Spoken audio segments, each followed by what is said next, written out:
దాదాపు 1,60,000 మంది నిర్వాసితులుగా గుర్తించాం. ఈ రోజున గుర్తించిన కేవలం 7,000 మందికి మాత్రమే సురక్షిత ప్రాంతాలకు తరలించారు.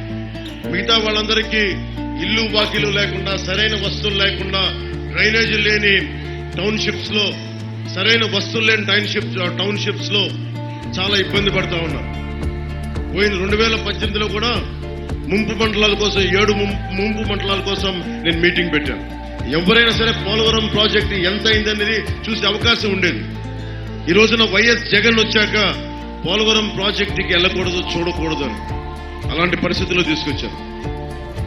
1,60,000 ఎక్కడ, 7,000 మందికి పునరావాస కార్యక్రమం ఎక్కడ?